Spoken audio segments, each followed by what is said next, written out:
Good morning, Om Sairam. Good morning, Mom. Ama Arya mane hui thar para. Mama, good morning. Good morning, Mom. Good morning, Mugolina. When Hui thar lage lage Rinku lagi boy.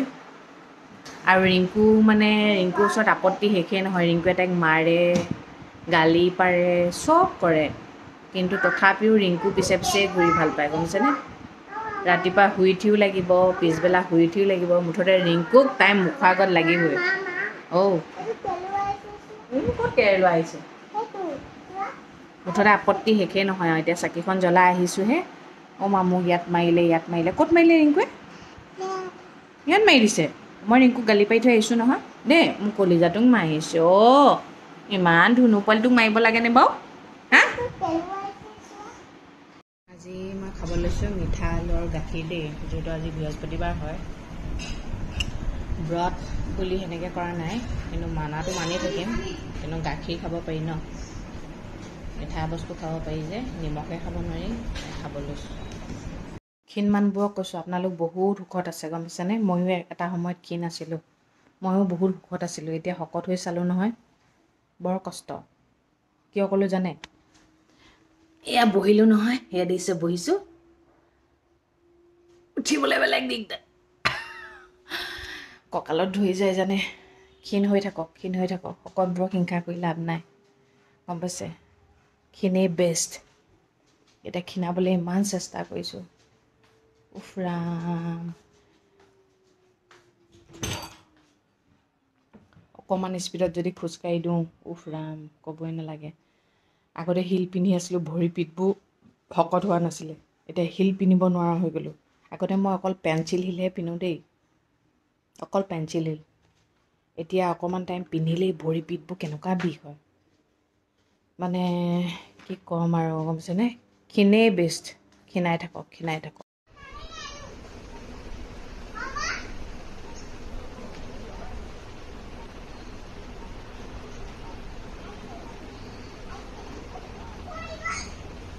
অকল মানে ৰিংকুৰ লগত চাহটো গোটেই লাগিয়ে থাকিব একদম ৰিংকুৱে যি কৰে তাকে কৰিব লাগে তাইক মানে আপত্তিও শেষ নহয় এই গোটেই তিতি শেষ চাচোন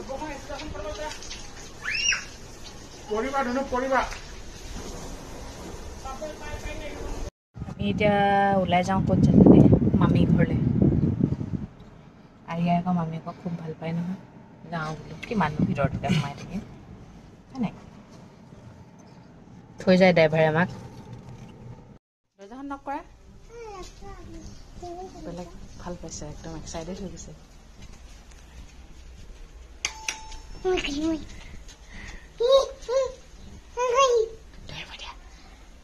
মামী এয়া হৈছে আমাৰ সৰু মামী আৰিয়াৰ মামী আইতাই হয় কিন্তু তাই মামী বুলিয়ে মাতে মামীক কিয় ভাল পায় জানে মামীয়ে মানে তাইক যি মন যায় তাকেই কৰিবলৈ দিয়ে এয়া ইমান ধুনীয়া মেলা আমি এতিয়া ছাতিত ইভিনিং হ'ল শুই উঠিয়ে ৰিংকু কোচত উঠিবই লাগিব সেয়া উঠিছে অকণমান কোচত ল'লেহে শান্তি পায় কিছুমান মানুহ দেখিছেনে খুব নিয়ম নীতিত চলে যে যাৰ তাৰ হাতৰ পৰা পানীও নাখায় সেইবোৰ মানুহৰ অৱস্থা কি হয় জানে একেবাৰে শেষলৈ যোনে যি দিয়ে তাৰ হাতেৰে খাব লগা হৈ যায় সেই কামটো নকৰিব মানুহ সদায় চাফা হ'ব লাগে লেতেৰাটোক আমি ঘিণ কৰোঁ কিন্তু চাফাক ঘিণ কৰিব নালাগে সদায় যে আপুনি কাম কৰা মানুহ ৰাখিব পাৰিব সদায় আপোনাৰ ওচৰত টকা থাকিব সদায় আপোনাৰ ওচৰত শক্তি থাকিব সেইটো কথা কেতিয়াও নাভাবিব জানেনে শক্তি থকালৈকে আপুনি কৰি খাব শক্তি নাথাকিলে মানুহটো লগাব লাগিব আৰু মানুহ লগাবলৈ হ'লে টকা লাগিব টকাও নাথাকিব পাৰে সেইকাৰণে চাফাটোকে বিশ্বাস কৰিব বাকী ইমান মানুহ চানুহ নাচাব গম পাইছেনে বৰ ৰীতি নীতিত যে চলে এই এনেকুৱা কৰিলে নাখাওঁ সেনেকুৱা কৰিলে নাখাওঁ মোৰ ভাল নালাগে আৰু মই মেক্সিমাম মানুহ দেখিছোঁ এনেকুৱা যিবোৰ মানুহ খুব নীতি নিয়মত চলি থাকে লাষ্টত গৈ থৈ এলাই আথনি হয় মানে যোনে যি দিয়ে কোনো জাত পাত নোহোৱাকৈ খাব লগা হৈ যায় মানুহেই হয় মানে কোনো জাতপাত উলিয়াই দিয়া নাছিলে নহয়, মানুহবোৰেহে জাতপাত উলিয়াই লৈছে। কিয় মানুহবোৰ এনেকুৱা?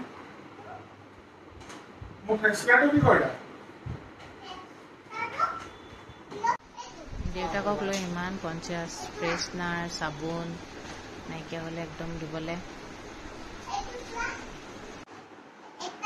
সদায় আপোনাৰ ওচৰত ল'ৰা ছোৱালী থাকিব নি? সদায় কাম কৰা মানুহ থাকিব নি? সদায় টকা থাকিব নি? সদায় শক্তি থাকিব নি? নাথাকে। বুজি পাইছে?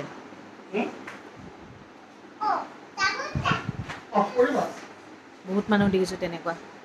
কিছুমান মানুহ এনেকুৱা আছে, নিজৰ ছোৱালী চোৱা হৈ থাকিলেও খাব, কিন্তু বোৱাৰী এজনী চোৱা হাতেৰে দিয়ে নাখায়। আৰু ছোৱালীজনীক চব এৰি দিব পাৰে, সকলো দুখ এৰি দিব পাৰে, কিন্তু বোৱাৰীজনীক মানে এই তোমাৰ এইটো কৰাৰ কাৰণে প্ৰব্লেম হৈছে, তোমাৰ এইটো কৰাৰ কাৰণে প্ৰব্লেম হৈছে, সকলোতে বাধাই থাকে ন। এইটো এনেকৈ নকৰিবা, এইটো তেনেকৈ নকৰিবা, কিন্তু সেইটো কামকে যদি নিজৰ ছোৱালীয়ে কৰি থাকে তেতিয়া প্ৰব্লেম নাই মানে। কিয়? বোৱাৰীবোৰে মানে বিয়া হোৱাৰ লগে লগে কিছুমান বোৱাৰীৰ ক্ষেত্ৰত মানে বহুত ধৰ্ম পৰীক্ষা দি থাকিব লাগে দেই। ইমান ধৰ্ম পৰীক্ষা দিবলৈ আৰু ধৈৰ্য নাই, কিন্তু সঁচা কথা। নিজৰ ছোৱালীজনীয়ে শুই উঠি গা নুধুই দিনটো গা নোধোৱাকৈ থাকিলেও হ'ব, কিন্তু বোৱাৰীজনীয়ে অকণমান দেৰি কৰাৰ লগে লগে ইমান লেতেৰি পেতেৰি ক'ব ন। কিয় কিয় কয় মই বুজি নাপাওঁ। যিখিনি হিচাপ বোৱাৰীৰ লগত কৰে সেইখিনি হিচাপ যদি জীয়েকৰ লগত কৰিলেহেঁতেন তেতিয়া ভাল লাগে ন। জীয়েক বোৱাৰীকক যদি সমান দৃষ্টিৰে চায় তেতিয়া ভাল লাগে। যদি ঘৰত আপোনাৰ কিবা এটা নীতি নিয়ম আছে ন, সেই নীতি নিয়ম ছোৱালী আৰু বোৱাৰীৰ ক্ষেত্ৰত সমানে প্ৰযোজ্য কৰিব লাগে। এজনী বোৱাৰীৰ ক্ষেত্ৰতে কিয় ইমান প্ৰযোজ্য কৰিব লাগে, কৰেনো মই বুজি নাপাওঁ। বোৱাৰী এইটো কৰিব লাগিব, বোৱাৰী সেইটো কৰিব লাগিব, ৰাতিপুৱা সোনকালে উঠিব লাগিব, ঘৰ সাৰিব লাগিব, ঘৰ মুচিব লাগিব, খানা বনাব লাগিব, টাইমত খানা দিব লাগিব, চব বোৱাৰীয়ে কৰিব লাগিব। কিছুমান বোৱাৰী ইমানখিনি কৰিও শান্তি নাপায় ন, কিয়? কিন্তু নিজৰ জীয়েকে যদি কিবা এটা কৰে নহয়, উফ ৰাম বহুত কাম কৰে আৰু কষ্ট কৰি কৰি মৰি যায়। আৰু নিজৰ জীয়েকজনী যদি কষ্ট পাই থাকে, বোৱাৰীয়েকজনী যদি আৰামত থাকে হ'লেই আৰু। কিছুমান শাহুটো তেনেকুৱা আছে মানে, কিয় শান্তিত থাকিবি, মানে কিয় সুখত থাকিবি, সেইফালেও কণ্ডল হ'ব।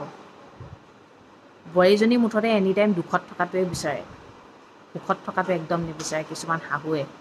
কিয়? তেন্তে বোৱাৰী এজনী কিয় কাৰণে বিয়া পাতি আনে?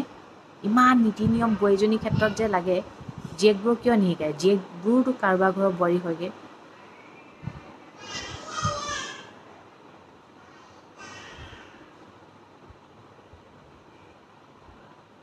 আৰু কিছুমান শাহু এনেকুৱা আছে, নিজৰ ছোৱালীজনী যদি সুখত নাই, বোৱাৰীজনীকো সুখত থাকিবলৈ নিদিয়ে আৰু।